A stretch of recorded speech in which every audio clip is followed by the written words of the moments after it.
મહેસાણાના મોઢે રોડ ઉપર આવેલા વેલકમ પાર્ટી પ્લોટમાં આજથી તારીખ 18/4/2026ના રોજ પહેલા દિવસનું કથાનું આયોજન કરવામાં આવ્યું, જેમાં આજુબાજુના તમામ ભાઈ બહેનોએ મોટી સંખ્યામાં કથા સાંભળવા માટે હાજરી આપી હતી, જેમાં કથાના પ્રજ્ઞાપુત્રી ડૉક્ટર મમતાબેન પંડિત દ્વારા કથાનું શુભ શરૂઆત કરવામાં આવી। રિપોર્ટર કનકસિંહ રાજપૂત, મહેસાણાથી। પછી તમે આ કપડા ધોવો, આ બંગલા બનાવો, આ રૂપિયા કમાવો ને, એ બધું સપનું છે। ખ્યાલ આવી ગયો? આ સંસાર શું છે? સપનું છે। અને સત્ય વસ્તુ શું છે? હરિનું ભજન।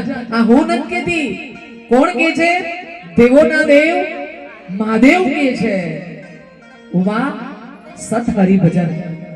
અને મારા વડીલો, આ જગતમાં જે તમે કમાયા ને, રૂપિયા કમાયા, પૈસા કમાયા, ચિત્રકાર બન્યા, કલાકાર બન્યા, અરે પત્રકાર બન્યા, જગતની અંદર અભિનેતા બન્યા, નેતા બન્યા, આ બધું જ બન્યા, પણ છતાંય પરમેશ્વર તો પહેલું પૂછશે, કોઈના સુખ દુઃખ પૂછ્યા હતા? બધું જ પ્રાપ્ત કર્યું જગતમાં, પણ ઉપર વાળો એક જ સવાલ પૂછશે કે કોઈના સુખ દુઃખ પૂછાતા? અરે દર્દ ભરી દુનિયામાં જઈને અરે કોઈના આંસુ લૂછાતા ખરા? તમને એમ નહીં કે ચિત્રકાર આવો, કલાકાર આવો, શિલ્પકાર આવો, ત્યાં તો યમરાજ એટલું જ પૂછશે, જીવ આય।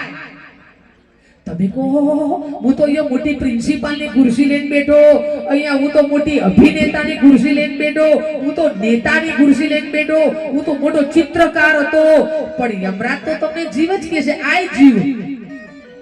તમે કહેશો કે આ બધું જ સપનું હતું। એટલું જ પૂછશે કે તમે નીચે શું કરીને આયા, બસ। હને અહીંયા ગમે તેટલી આઘી પાછી કરશો ને, રૂપિયા આપી અને ગમે તેટલું ખોટાનું ખરું કરાવશો, એ અહીંયા ચાલશે, પણ યમુના દરવાજે તારું જોર નહીં ચાલશે, પલ પલ ના લેખા ત્યાં તો માગશે। સાચા સદગુરુનું